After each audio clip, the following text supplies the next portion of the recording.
Welcome to Lake Point Church. If this is your first time here, I am not Frank Bennett. Obviously, you just saw him. He's the lead pastor, but he gives me the opportunity every once in a while to get up here and just kind of share some thoughts.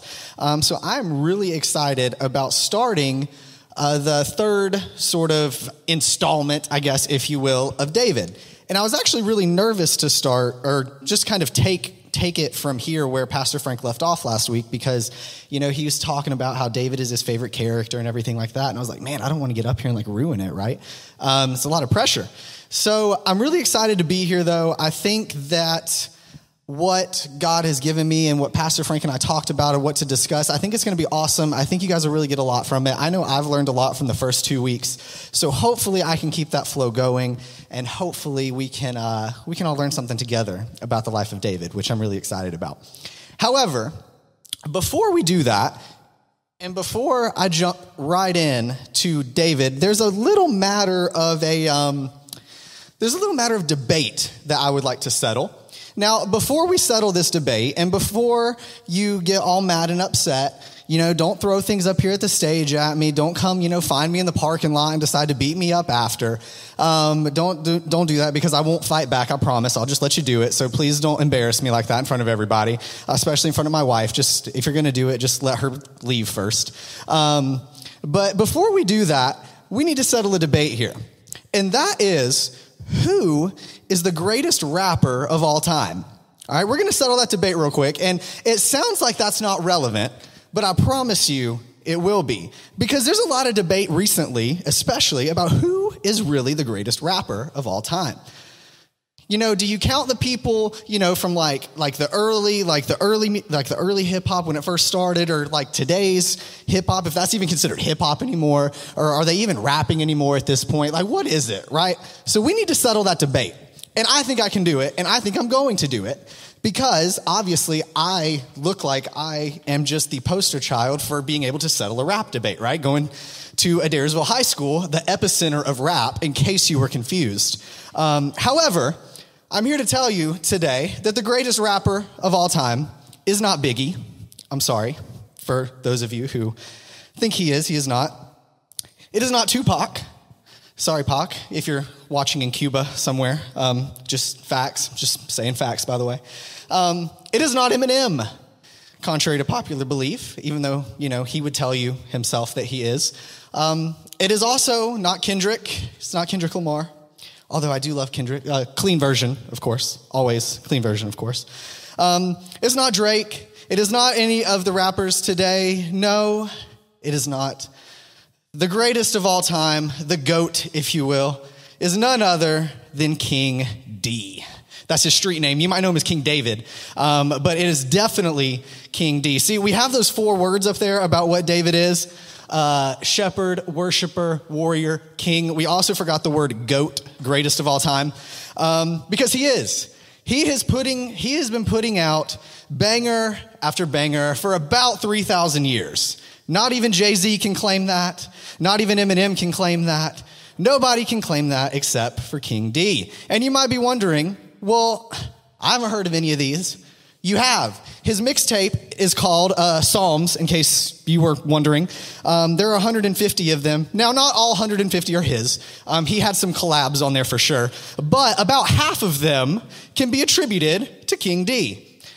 And I think we sort of get this idea of Psalms as being like these nice little comforting little like tidbits and nuggets of information. And we have this idea of David as sort of like he's got like the long flowy hair and the headband, and he's like sitting in the corner like playing the harp and just like stroking this little lamb while he's playing the harp. And that's not the picture I get of David. I get this picture of David as like, he has some of those Psalms where, he's praising God and things like that. But there's some of these Psalms that if you put a beat behind them, they'd be bangers for real. And I think that I would be remiss, or I think I would be doing you guys a disservice to have a David sermon and not bring in some of those Psalms and not talk about some of those things and show you maybe in a little different way of what we can take from some of these Psalms. And we're actually going to be, I'm going to be talking from Psalm 59 today. So if you want to go ahead and pull that up, you're welcome to. But I think that David, his Psalms were almost a way of him sort of expressing himself, right? That's why we write music. I mean, I don't write music. Gosh, no. But people who write music, the reason why they do it is to sort of kind of talk about how they're feeling without actually having to like talk about it or say it's sort of their outlet, right? And I think the Psalms were much of the same for David. See, with David, we have the benefit of not just seeing what people wrote about him, like the stories of Samuel and stuff that we've been talking about, but we actually get to see the inside of David. We get to see the inner workings of David's heart, his soul, his mind, his feelings in the music, in his outlet of the Psalms. So we get to see sort of what people say about him, and we get to see his story that people write about him. But at the same time, in the Psalms, we also get to see exactly what he feels as he's going through it. And I think that's really cool, that we're able to see both sides like that. That's not sort of that's not really the luxury we have of a lot of other biblical characters. We just know what is written about them. We don't get to get into their head.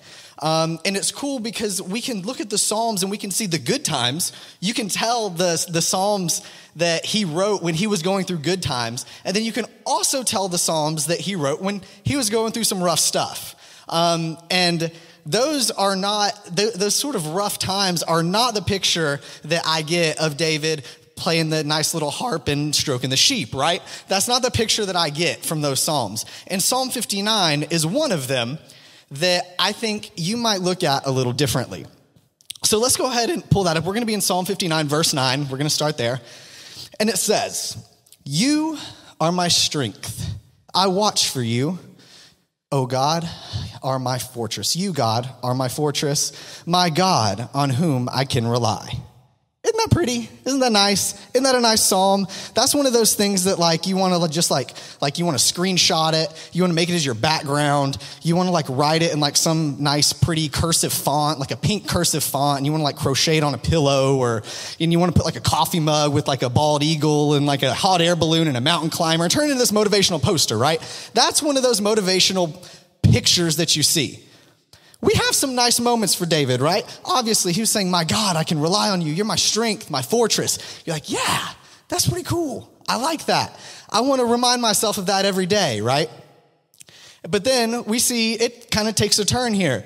God will go before me, which that's nice too. We could add that sort of to the first little bit there. "And will let me gloat over those who slander me." We just went from a motivational poster to David's over here gloating now. It's kind of took a little turn there. Verse 11, "But do not kill them, Lord our shield, or my people will forget." That's nice. That's nice. He's bringing it back. He's saying, "Oh, you know what? I was gloating now, but Lord, don't kill them. Don't kill them, Lord our shield. My people will forget. We're nice. In your might, uproot them and bring them down. For the sins of their mouths and the words of their lips, let them be caught in their pride. For the curses and lies they utter, consume them in your wrath. Consume them till they are no more." Whoa, I'm a little confused. This started as a motivational poster. Now we're talking about consuming people with wrath till they are no more. This motivational poster just turned into a diss track written by none other than King David. I'm confused. What's going on here? "Then it will be known to the ends of the earth that God rules over Jacob." That's nice. We're back to nice King David here. But then he goes about again in verse 14. "They return at evening, snarling like dogs, and prowl about the city. They wander about for food and howl if not satisfied. But I will sing of your strength in the morning. I will sing of your love, for you are my fortress, my refuge in times of trouble." I love that. I love that because when you read it, that's not sort of the picture of these Psalms that you get, right? Like I can't really see myself, or I can't really see David sitting there, playing the harp and then like talking about like consuming people with wrath and just consume them till they are no more. Like David's angry. David's upset. David's mad. And that really makes me wonder, what in the world could be going on at this time in David's life when he would write something like that? When he's talking, like calling people snarling dogs and wanting to consume people, what in the world could David have been going through when that happened? And see, I think it's interesting that we're able to take that, and we're able to take that sort of his feeling that he has, and we can sort of project that to the actual story that we have of David in 1 Samuel that we've been going through. Now, we don't exactly know when each psalm was written or why exactly it was written. However, we do know that Psalm 59 was written because the Bible tells us it was written at a time where guards and Saul was watching over David. He basically set guards outside of David's house so he couldn't escape. Saul was wanting to sort of kill him at this point, and we'll talk about it in a minute. But while that was happening, there were guards outside of David's house so he couldn't escape. And the Bible says that Psalm 59 was written during that time. So that was kind of a darker sort of interesting time in David's life. And it's the story of 1 Samuel 19, which we're going to be in a minute as well. I'm going to throw a lot of scripture out at you today, so just kind of hang with me. I'll try to give you as much of a heads up as possible. But we're going to be in 1 Samuel 19 here in a minute.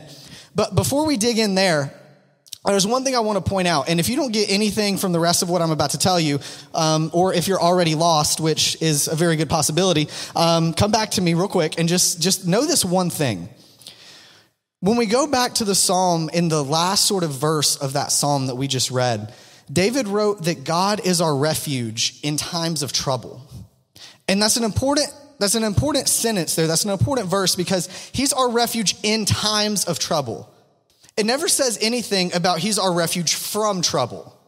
It's in times of trouble. That's literally the Bible telling you, hey, you're going to have trouble. You are going to struggle. You are going to have to fight. But there's a nice sort of way there of God saying, but I will be your refuge in that. I will be your fortress in that. But that's not to say that you're not going to ever struggle or that you're never going to have problems, because that's not what the Bible is about. That's not what Christianity is about. That's not what God is about. He's all about being your refuge in times of trouble, but it doesn't say from trouble. And I think that's important because I think a lot of times when we have trouble, we think that, we did something wrong, or we think that, God, why is this happening to me? Why would you do this to me?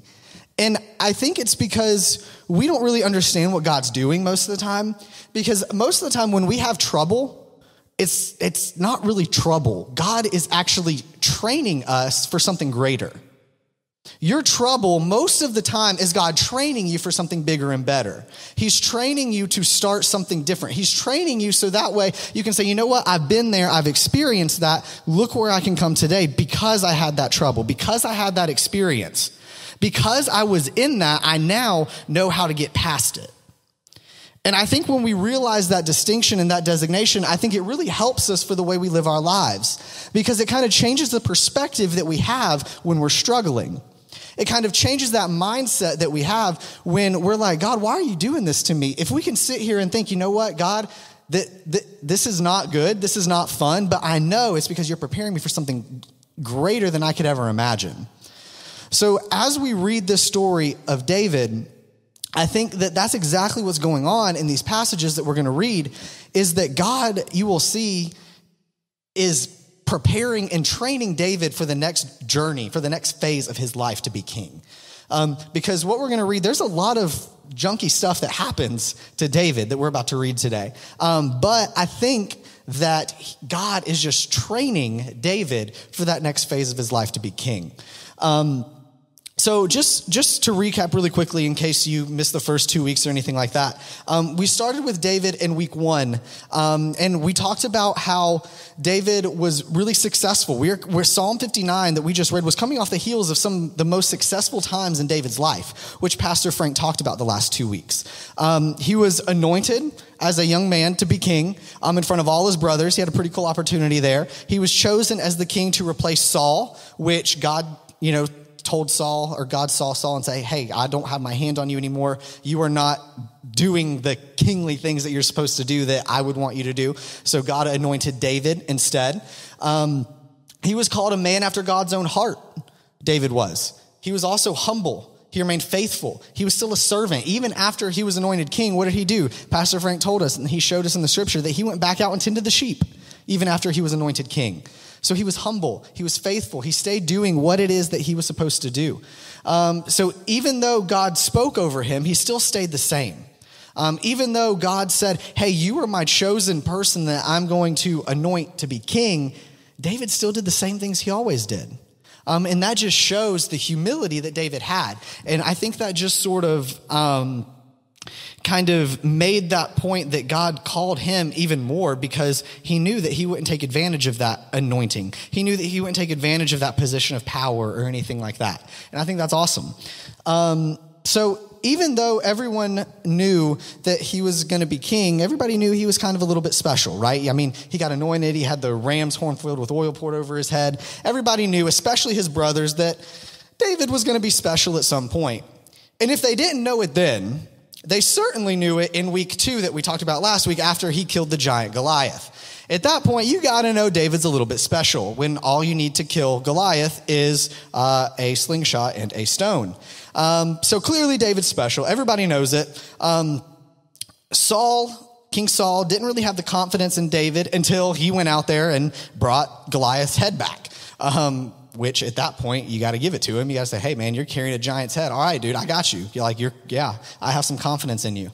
And if that still wasn't proof enough that David was a little bit special and that his life was going awesome, he had everything, man. After he'd killed Goliath, he was like the ultimate hero in the city. If you look in 1 Samuel 18, right after he killed Goliath, it said, you don't have to turn there, just look. When the men were returning home after David had killed the Philistine, the women came out from all the towns of Israel to meet King Saul with singing and dancing, with joyful songs and with timbrels and lyres. As they danced, they sang, Saul has slain his thousands and David his tens of thousands. David has everything. David is being compared to be greater than King Saul. He's got everything. He just killed the giant. He's a war hero. He is anointed to be king. His music career is taking off because he's writing these psalms and he's playing for the king. He's got women following him everywhere. I mean, this dude's got it made. He has everything. Yet, a short time after all of this, we get Psalm 59 that we just read. How does that happen? How does he go from having absolutely everything to writing something like Psalm 59? And that's what we're going to talk about, and that's where I'm going, because these last 2 verses here, it says, Saul was very angry. The song, the refrain, displeased him greatly. They have credited David with tens of thousands, he thought, but me only thousands. What more can he get but the kingdom? And from that time on, Saul kept a close eye on David. So at this point, Saul didn't like David. Saul began to do everything he can to kill David. He began to do everything he can to make sure David did not prosper.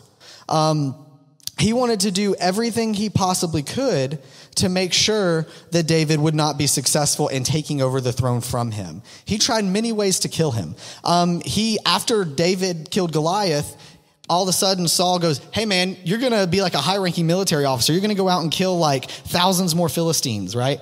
He sent him to the front lines of battle, hoping he would die. He did multiple things to try to get him dead. He even let him marry his own daughter. That's how much he tried to kill him, was he let him marry his own daughter, which I think that's an interesting way to kill somebody, but I guess you know your daughter. But side note, but it's crazy the amount of hatred and jealousy Saul had towards David. And we're going to talk about it in these next couple verses. And I just want to show you that I think all of this stuff that David was going through was really preparing him to take over Saul's place. All of the hardships that Saul was forcing on David, I think was God's way of training David on how to be king, because he went through some nasty stuff.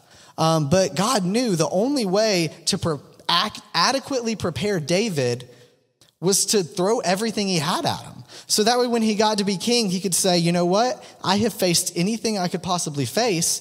I'm ready. I'm ready to rely on God. And hopefully I can show you that today.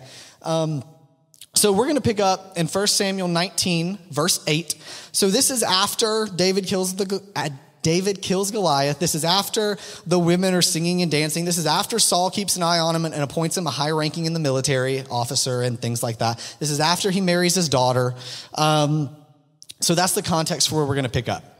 1 Samuel 19:8. It says, once more, war broke out, and David went out and fought the Philistines. I just want to stop right there real quick, just that half of a verse. I think it's important that we stop and acknowledge the struggle. I think it's important to stop and acknowledge what exactly is going on here. Because if we don't understand what's going on, if we don't understand the struggle, if we don't understand the hardship, we can never understand where David's strength comes from. If you don't understand the problem, you're not going to understand the solution most of the time. So if we don't understand what it is that David is fighting, exactly what it is that is going on in David's life, we're never going to understand where his strength that he has to be king comes from. And I think one of the things that sticks out to me the most when we talk about struggling and we talk about hardship and we talk about, troubles finding us everywhere we go, there's a quote that I always like to say to myself daily. And it's it's an older quote, but I like it a lot. It really makes me think. It says, a smooth sea never made a skillful sailor. And it's kind of an alliteration. It's kind of hard to say. But I think about that on the daily. A smooth sea never made a skillful sailor.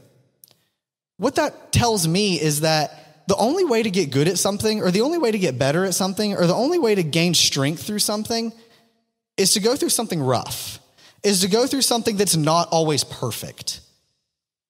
If you're a sailor and all you have ever known is a calm and smooth sea, how are you going to know what to do when a storm happens? How are you going to know what to do when big waves crash on you? Life is the exact same way, guys. If we have a perfect life, if we have nothing but perfect lives, if we have no trouble, no hardship, no struggle, what are we going to do when something bad happens? We're not going to know how to react. We're going to freak out. We're not going to know what to do. The troubles and struggles and hardships that we have make us stronger. They make us better. We build from them. We learn from them. God knows that. David knew that. David's struggles come from, essentially God is giving him these struggles to train him, right? But David knows, hey, God's doing this to train me for something greater. He's training me so that way when something bad happens, when I become king, I know exactly how to handle it. Because what this verse tells me in chapter 19, verse 8, you know what the reward for killing Goliath was? More battles. Once more, war broke out. After David had the biggest victory of his life and killed Goliath, what happens after that? Oh, more battles. He went out and fought the Philistines again. I think a lot of times when we hear the story of David and Goliath, we don't really understand what happens after, right? When I was younger and I used to hear, David, he slays the giant and he's this war hero and then he just goes home. We think he took a beach vacation for the next 2 months, right? And celebrated his victory. No, he didn't. He went right back out and went back to war. You don't have the luxury in your life of when you slay a giant in your life that Pastor Frank talked about last week. When you kill that Goliath, when you have those big victories, you don't have the luxury of going home and sitting and staring at his head for the rest of your life. You don't get that luxury. That's not how life works. The reward for killing Goliath, the reward for being victorious is more battles. Life's the same way. Whenever you think you have slayed a giant in your life, like Pastor Frank talked about yesterday, that's awesome. And you should last week, that's awesome. You should celebrate that. But you know what? There'll be another one. Goliath has brothers. Goliath has sisters, right? There's always going to be another one. You don't get the luxury of stopping. You don't get the luxury of stepping back and saying, ooh, I got one, God. I'm done. Count me out. It doesn't work like that. David knew that. David went back out. Once more, war broke out. There's another translation that says war broke out again. There's always going to be another battle. There's always going to be something else for you to fight. But the good thing for David is he was a warrior. The good thing for David is he was a very, very good warrior too. Not only that, Obviously, he killed Goliath, but he was a very good warrior. Look at the second part of verse 8. He struck them with such force that they fled before him. He was winning. He was winning all of his battles. That's why we have under the 4 things that we call David, he was a warrior. He was a very good warrior too. All of the battles that he fought, most of the time he won, right? But as he was winning this war, as he was winning the war against the Philistines, as he was winning this militaristic war, the military, right? The actual fighting of other countries, there was another war that was going on that's a little deeper than that. There was another war going on that David was trying to prepare for. And that's what we see in the next verse. Let's go to verse 9. But an evil spirit from the Lord came on Saul as he was sitting in his house with his spear in his hand. Now, it says evil spirit from the Lord, and there's another translation that I like a little better. I think it's the King James Version. It says, but a distressing spirit from the Lord came on Saul. Distressing is an interesting word because when you're distressed, you tend to freak out a little bit, right? You go crazy. Saul was beginning to act crazy. And I'll show you in a minute just how crazy he was. Well, obviously you have to be a little crazy to just be sitting in your house with your spear in your hand, first of all. But he was starting to act crazy. You know what that's like, right? We can all admit, we've all been crazy before. I know I have. When you get crazy, when you get distressed, when you freak out, what is the first thing you do? You try to take matters into your own hands. You try to say, oh my gosh, I'm freaking out. This person's doing this and this person's doing this, but I think they're lying to me. And I think that I need to figure out why they're lying. I need to figure out what that lie is. I need to talk to all their friends and make sure they're not lying to me. And what do you end up doing? You make it worse. You end up doing something totally opposite of what was actually going on. You get this big story built up in your head because you got all these voices in your head. And really it was nothing like that. But because you took it into your own hands and didn't wait, you made it 15 times worse. That's what Saul is doing here. That's what's going on in Saul's head. He is freaking out. He's saying, man, this David character, I don't know what to do with him. It's interesting that he was so jealous of him and that Saul wanted him dead so bad, he made sure that David was with him everywhere he went. That phrase, keep your friends closer and keep your friends close and enemies closer, right? That's exactly what Saul was doing. He was the head of the military. He called him in to play music for him when he was sitting in his house, so that way he knew where he was at all times. He wanted to make sure he could keep an eye on him. He was going crazy. He said, I know he's conspiring against me. I know that one day David is going to kill me so he can take my throne. I know it's going to happen. That's what those voices in his head was saying. He was sitting in his house with the spear, and David was playing the lyre, the harp, whatever you want to call it. The only way that Saul could get rid of those voices in his head was to hear music from King David over there in the corner, just jamming out his beats that he was making, working on his mixtape, while Saul was sitting in a corner holding his spear.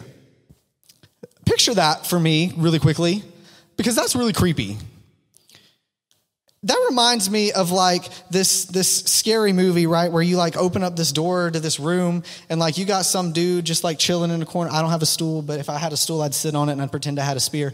But like you can just imagine him sitting like in like a dark corner, and he's just like sitting there and he's like mad and he's just like holding this spear, right? And then like across the room from him, you got David just chilling on this thing, just like playing the harp and just like making all this beautiful music. Can you imagine what David is feeling in that moment? Listen, David knows that Saul's crazy.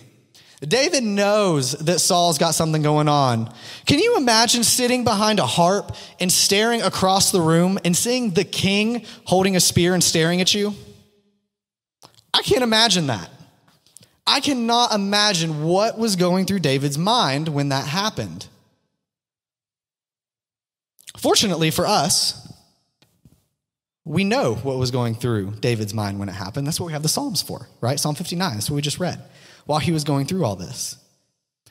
But that image and that scene is so powerful to see that the weapon that Saul was about to use was a giant spear, and that all David had to defend himself. All David cared about was worshiping God, playing this harp and doing what he was supposed to do. He wasn't afraid. He wasn't scared. If he was scared, maybe he would have brought like a secret spear, like underneath his stool or something, and to like whip it out and throw back at him or something, right? But the Bible doesn't say that. The Bible says he was playing the lyre or harp or whatever you want to call it. He had full faith and trust in God that he was going to take care of him. Total and complete faith. And I think that that's powerful. Because he was a man after God's own heart. He knew exactly what God wanted. He knew exactly what God wanted him to do. Which is why this next verse is so important. David has a decision to make. Look at this next verse. After that scene that we just imaged, or that we just pictured, Saul tried to pin him to the wall with his spear. But David eluded him as Saul drove the spear into the wall. That night, David made good his escape. In this moment, David has a decision to make. Go back to that scene with me. We got Saul sitting in this corner over here with his spear just staring at David. Then all of a sudden, he stands up and he throws this spear at David and it sticks into the wall. At that moment, David has a decision. He can either grab that spear out of the wall and throw it back, or he can flee. He can run. And I think it's interesting the decision and the choice that David made. He chose to run. I can imagine that was probably the hardest decision or the hardest choice David had ever had to make. Can you imagine being known for slaying giants, being known for being a war hero, and then all of a sudden somebody throws a spear at you, and what do? You don't fight back. You run. That was probably a hard decision. Because if there's one thing that we know about David, he doesn't miss. He has great aim. Ask Goliath. Only took one stone. You keep the other four. You only need one stone, right? He doesn't miss. Now, Saul obviously does. I don't know how big that room was, but if you're a king and you throw a massive spear and miss somebody from like however far away, anyway, whatever. That's side note. I probably couldn't do it though, so I can't really say anything. But if there's one thing we know about David, he could have easily killed Saul. All he had to do was take his hand off that lyre, off that harp, grab the spear, throw it back, boom, kill shot, done. Because if there's one thing we know about David, he's not going to miss. He has great aim. If he wants to kill Saul, he could do it. But he didn't. He chose not to. He chose to do nothing. Being known for a military hero, being known for killing giants, and you don't take the opportunity to kill somebody who doesn't like you, that's hard. That's rough. To not do something that you know you're good at.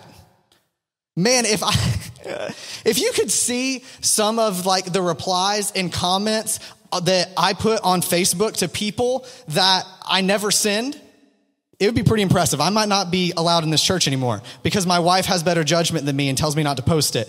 But man, if you could see some of those replies, I got you. David had this chance to control and manipulate a situation to exactly what he wanted, but he didn't do it. He didn't do it because he knows that it was not the right time. He knows that it was not the right thing. Facebook, I got these conversations, I got these arguments on lockdown, but my wife tells me not to do it. I always have to ask her. I have to make sure I ask her first. Because if I don't, then she gets mad at me, and then I end up having to delete it and apologize, and I'm not trying to apologize when I'm right. So I always have to ask her, but she has way better judgment than I do, so I guess I can't really complain. But I just, it's hard for me. It's hard for me when I know I'm right, and I say, ooh, I got you, and then I check out this comment, and I write like a paragraph, right? And I want to hit send because I know I'm right, because I know I'm good at it. I'm good. I can't fix a car. I can't bake a cake. I can't do a lot of stuff, but gosh dang it, I am good at words, and I can write a dang reply. I'll tell you what. And it's hard not to be able to do that. I can only imagine David's struggle. He made a decision. And it was because he knew what God wanted. It's because he knew that God said, hey, this is not the right time to take down Saul. This is not the plan that I have for you. I have anointed you king. I have appointed you king. Let me take care of what happens with Saul. And that's so huge. That's so huge. That because he was seeking God and because he was chasing after what God wanted, he knew better than to do something that he knew he was good at. And a lot of times we don't do that. Again, I just gave you that example. If I want to do it and I'm good at it, I'm going to do it. But David did not. He fled.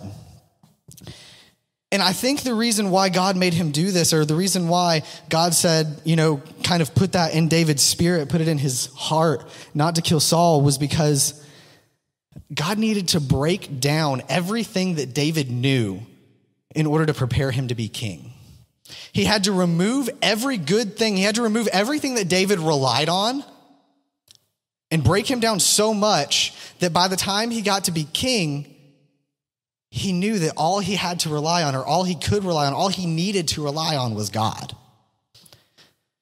Because after this image right here, after this scene, David runs away. He flees, and we're going to read a few more verses here in a minute. But there are other examples where God is systematically taking away all of David's crutches, everything that David wanted, everything that David relied on, every person that David relied on, God took it away. And the reason he did that was because he was showing David, listen, you don't need anybody else. You don't need these crutches. You don't need to lean on these crutches. You can stand up by yourself and just rely on me. And that is what's going to make you a great king. He was in training. He was in trouble. Yeah. If I had a spear coming at my head, I'm in trouble. But he knew that God was training him for something greater. He knew that God was showing him, trust me, I got you.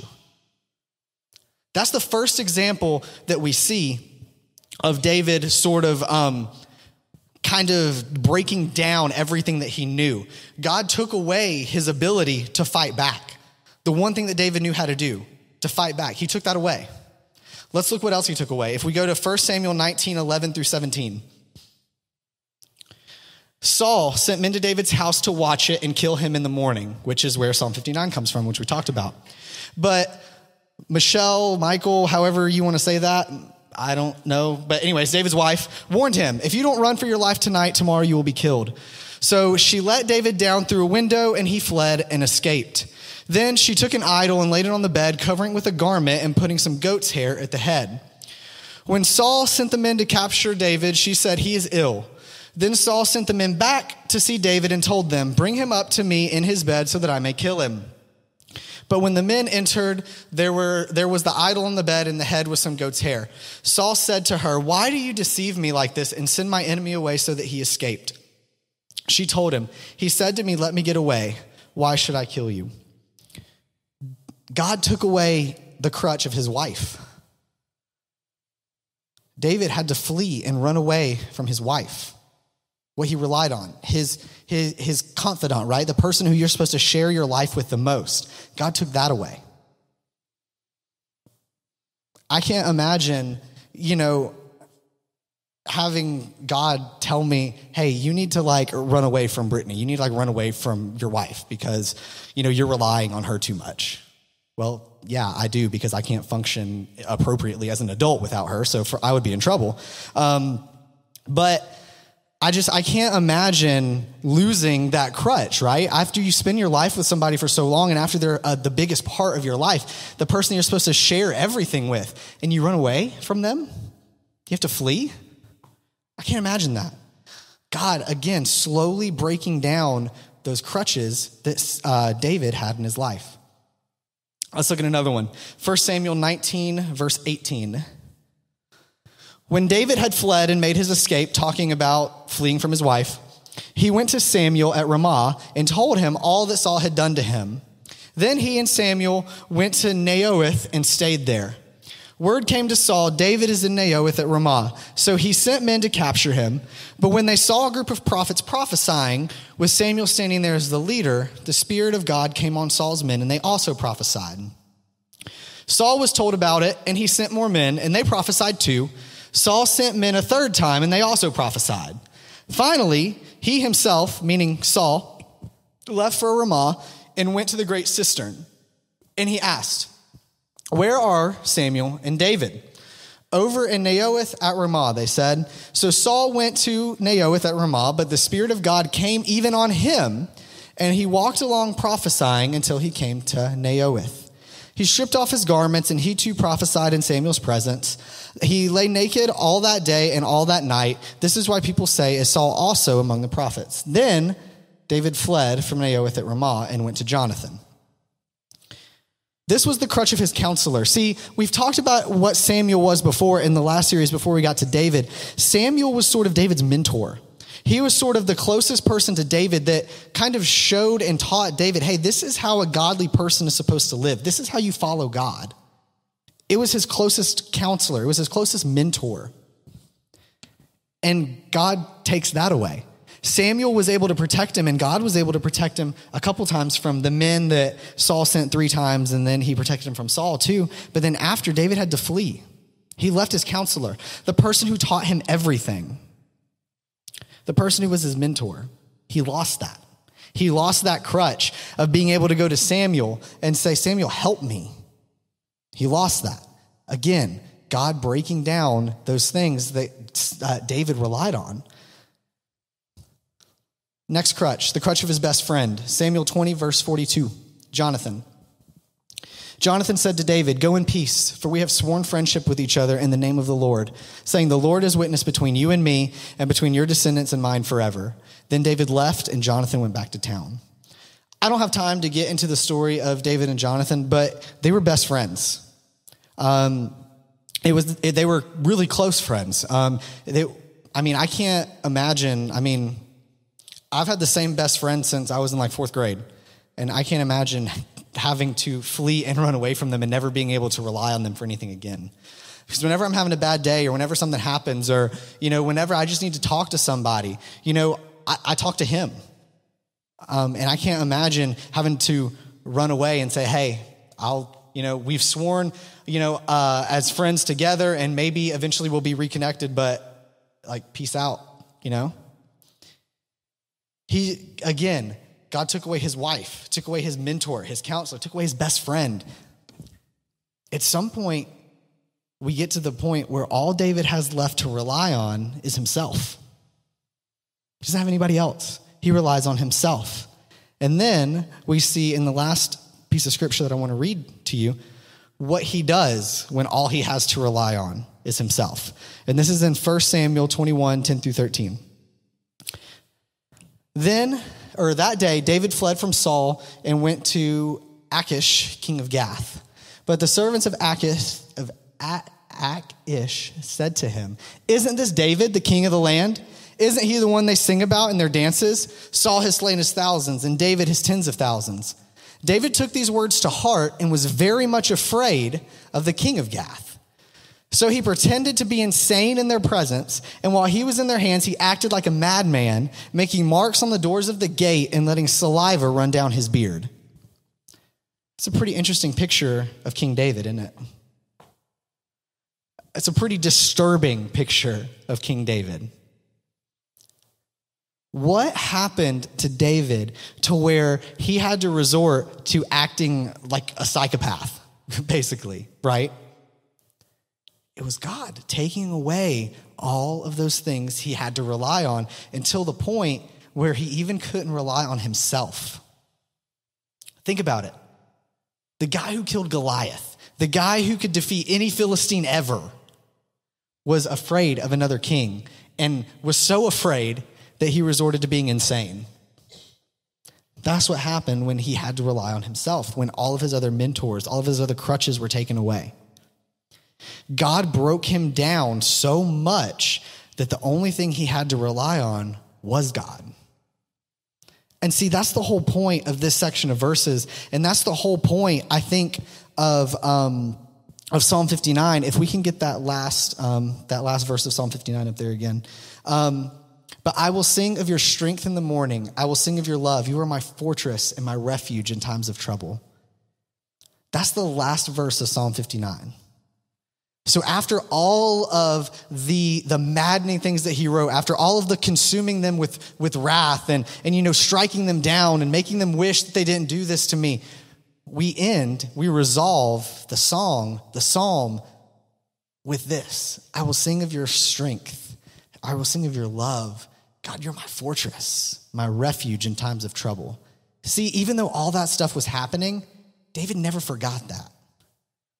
David never forgot that God is the fortress, that God is the refuge. I didn't have time to read every single verse in that section of scripture, but I promise you, if you go back and read it, you will not see one time where David complained. You will not see one time where David begged God, why are you doing this to me? Because he was a man after God's own heart. He knew what God was doing. He knew, hey, God, this is awful. This is miserable, but you're training me for something greater. You are training me to be the king that I'm supposed to be. You're my refuge. And I keep going back to that. When we have trouble, when we struggle, when we have hardship, rely on God. Crutches are nice. Relying on people is nice. Obviously, like I just said, I can't function without my wife on the daily basis, so I can't even make myself food. So I rely on her for a lot. I would probably starve if she wasn't there. But at some point, you got to rely on God. At some point when you're in trouble, talking to a friend is nice. Talking to my wife is nice. Talking to for me, talking to my mentor, like Pastor Frank or somebody, that's nice. But at some point, man, it all comes down to seeking God in that time of struggle. It all comes down to, God being that fortress for you. So as we sort of wind down and close here, I don't want to give too much away because Pastor Frank is going to pick up here next week and talk about all of this stuff that happened with David, what God was preparing him for. And you'll see a success story. I got the short end of the stick there to talk about all the bad stuff that happened to him. But, and then Frank gets to come and be the hero next week. But anyway, I'm okay with it. But I just want you to just pause and think. Just stop for a minute and think. We can sing it and we can talk about these Psalms and we can read it and say, God, you're my refuge in times of trouble. But do we actually act that out? Do we actually do that? It reminds me of if you're one of those people who, when you listen to a song, you're like, oh, I don't really listen to the words. I don't really like the words. I just like the beat, right? If you're one of those people, I don't listen to the words. It's just the beat. I just like the sound of it. I just like what it sounds like, right? We like the sound of what it says when we say God is our refuge in our times of trouble. But do we actually believe that? It sounds nice. Yeah, of course. Just like the beat of a song. It sounds nice. But do we actually believe it? Do we actually like it? Do we actually act that out? Because I think for a lot of us, we don't, myself included. When I'm in trouble, the first person I go to, I'll tell you, is not God. It's Brittany. It's my friend. It's my mom. It's, other family members like it's Pastor Frank, which, is those people are fine, but at some point you have to rely on God and say, God, you are the only one who can actually fix this. And I wonder how often we actually do that. We say it, of course, we read it, yeah, but do we do it?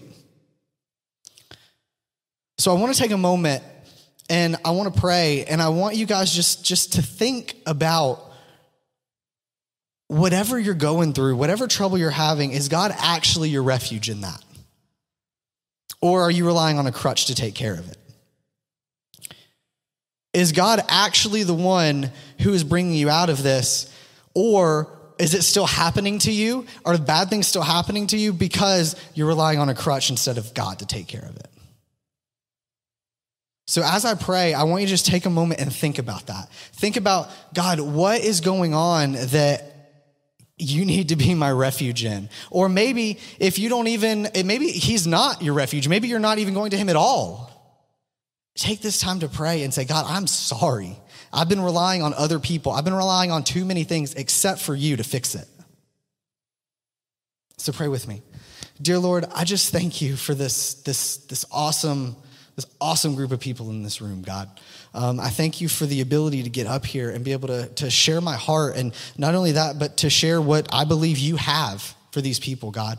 I pray that as we're sitting here and as we're thinking, that we think about you being our refuge. You are our everything, God.